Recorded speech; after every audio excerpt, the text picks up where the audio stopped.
Hi guys, ഇന്ന് ഞാൻ എൻ്റെ നീറ്റ് പരീക്ഷയെക്കുറിച്ചും അതിൻ്റെ അനുഭവങ്ങളെക്കുറിച്ചൊക്കെ പറയാനാണ് ഞാൻ ഇങ്ങനെ ഒരു വീഡിയോ ചെയ്യുന്നത്. നിങ്ങളുടെയൊക്കെ എക്സാം എങ്ങനെ ഉണ്ടായിരുന്നു? നന്നായിട്ട് എഴുതാൻ പറ്റിയ എല്ലാവർക്കും?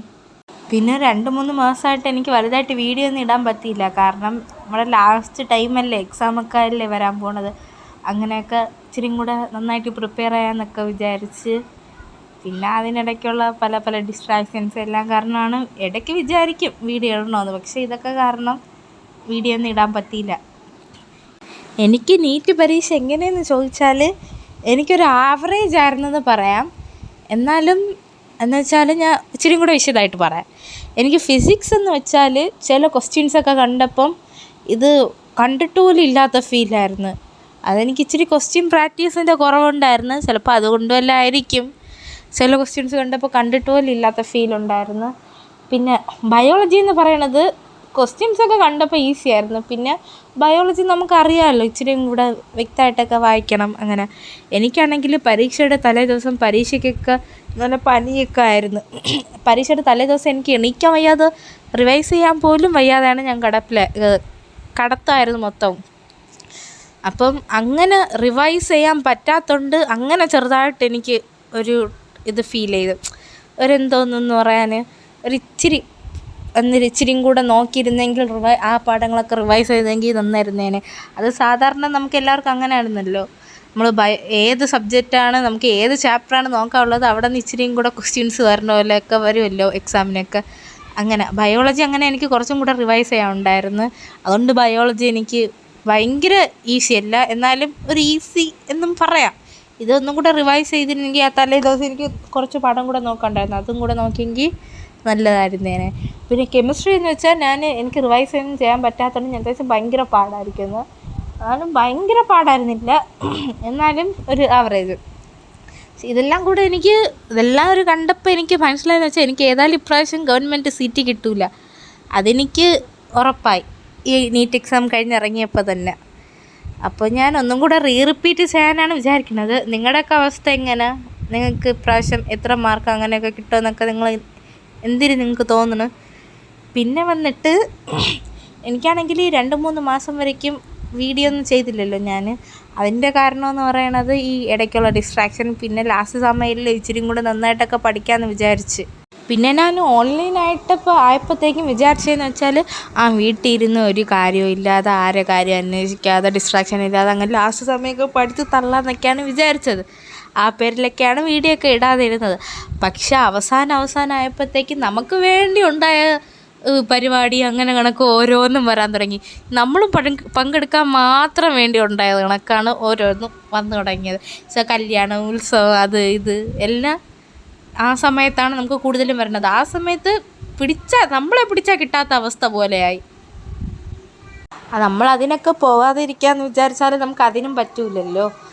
പോയാലും പ്രശ്നം, പോയില്ലെങ്കിൽ നമുക്ക് മനസ്സിൽ അവിടെ എന്തിനായിരിക്കും, അല്ലെങ്കിൽ എന്തോ ഒരു ഫീലിംഗ് ആയിരിക്കും നമ്മുടെ മനസ്സിൽ.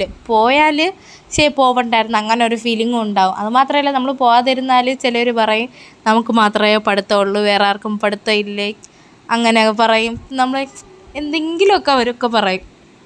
അതുകൊണ്ട് തന്നെ ഞാൻ ഇപ്രാവശ്യമാണെങ്കിൽ റിപ്പീറ്റ് ചെയ്യാൻ പോകണമെന്ന് പറഞ്ഞില്ലേ, അത് ഞാൻ ചെയ്യാൻ പോണത് ഇപ്പോൾ ഓഫ്ലൈൻ ഹോസ്റ്റലറായിട്ടാണ് ചെയ്യാൻ പോണത്. ഒരു 2 ദിവസം കൂടെ കഴിഞ്ഞാൽ ഞാൻ ഹോസ്റ്റലിലോട്ട് പോകും. പക്ഷേ ഞാൻ അത് എവിടെ ചെയ്യുന്നു, ഏത് സ്ഥാപനത്തിലൊന്നും ഞാൻ ഇപ്പോൾ പറയുന്നില്ല. എനിക്കത് നല്ലതായിട്ട് തോന്നുകയാണെങ്കിൽ മാത്രമേ ഞാൻ പറയണുള്ളൂ. എൻ്റെ അനുഭവമൊക്കെ ഞാൻ അത് പറയണുള്ളൂ അതിൽ. പക്ഷേ എനിക്കെന്ന് പറയണതേ ഈ ഡയറക്റ്റായിട്ടുള്ള ഇപ്പം ഓഫ്ലൈൻ ക്ലാസ്സൊന്നും എനിക്ക് വലിയ താല്പര്യമില്ല. എനിക്കാണെങ്കിൽ ഓൺലൈനായിട്ട് നമ്മൾ ഇരിക്കണം. പക്ഷെ ഒരു ഓൺലൈനായിട്ടാണ് നമ്മൾ പഠിക്കേണ്ടത്. പക്ഷെ ഒരു ഹോസ്റ്റൽ അന്തരീക്ഷം, അങ്ങനത്തെ ഇതാണ് എനിക്കിഷ്ടം. പക്ഷെ അങ്ങനത്തെ ഇതിപ്പം ഞാൻ നോക്കിയിട്ട് ഒരിടത്തും കാണുന്നില്ല. ഒരിടത്തും നമ്മൾ ഏത് സ്ഥാപനത്തിലാണോ നോക്കുന്നത് അവിടെ അങ്ങനെ വരണില്ല. അതുകൊണ്ടാണ് ഞാനിപ്പോൾ ഇങ്ങനെ പോണത്. അല്ലെങ്കിൽ ഞാൻ ഓൺലൈൻ ഹോസ്റ്റൽ തന്നെ ആയിരിക്കും ചൂസ് ചെയ്യണത്. പിന്നെ ഓൺലൈനിൽ പഠിപ്പിക്കുന്നതും കാര്യമൊന്നും വലിയ പ്രശ്നമില്ല. നമുക്ക് അഥവാ വല്ല ഡൗട്ടും വന്നാൽ തന്നെ നമുക്ക് വേറെ വല്ല ചാനലിലോ അല്ലെ യൂട്യൂബൊക്കെ നമ്മുടെ കയ്യിലുണ്ടല്ലോ, ഇഷ്ടമുള്ളതിൽ കയറി നോക്കാം. ഇപ്പോൾ ഇതേപോലെ ഇങ്ങനെ ഡൗട്ടൊക്കെ ക്ലിയർ ചെയ്യാം, ഇങ്ങനെ കറക്റ്റായിട്ടൊക്കെ ഇരുന്ന് പഠിക്കാം. വല്ല ഡൗട്ട് വന്നാൽ വേറെ നോക്കാം. ഇങ്ങനെയൊക്കെ വിചാരിച്ചാണ് ഞാൻ ഓൺലൈൻ തിരഞ്ഞെടുത്തത്. പക്ഷെ നമ്മൾ എത്ര അങ്ങനെയൊക്കെ വിചാരിച്ച് ചേർന്നിട്ടും എത്രത്തോളം നമ്മൾ പിടിച്ചിട്ട് ഞങ്ങൾ വിചാരിക്കുന്ന അത്ര എത്തണില്ല. ഞാൻ എത്രത്തോളം ഡിസ്ട്രാക്ഷൻ ഒഴിവാക്കാൻ നോക്കുക അത്രത്തോളം ഡിസ്ട്രാക്ഷൻ വന്നുകൊണ്ടേയിരിക്കണം. എത്ര വെച്ചിട്ട് എന്നെ കൊണ്ട് അത് നിർത്താൻ പറ്റുന്നില്ല. എൻ്റെ വീട്ടിലെ അവസ്ഥ ഇങ്ങനെയാണ് എന്നുവെച്ചാൽ എത്രത്തോളം ശ്രമിച്ചിട്ടും ആ ഡിസ്ട്രാക്ഷനൊന്നും ഒഴിവാക്കാൻ പറ്റില്ല. പിന്നെ ഓരോരുത്തരുടെ വീടിനനുസരിച്ച് അതൊക്കെ മാറുമായിരിക്കും. ഇപ്പം ഞാൻ ഓഫ്ലൈനായിട്ട് ഹോസ്റ്റലിൽ നിൽക്കാൻ പോണത് തന്നെ എനിക്ക് മനസ്സിലൊരു പേടിയുണ്ട്, ശരിയാവോ. എന്നാലും നമ്മുടെ ഒരു ആഗ്രഹം, അതിനു വേണ്ടിയാണ് ഇപ്പോൾ ഹോസ്റ്റലിലായിട്ടും ഒന്നും കൂടെ പോകാൻ നോക്കണത്. പേടിയൊക്കെ ഉണ്ട് മനസ്സിൽ, റിപ്പീറ്റും കൂടെ അല്ലേ, അതിൻ്റെ പേടിയൊക്കെ കാണും.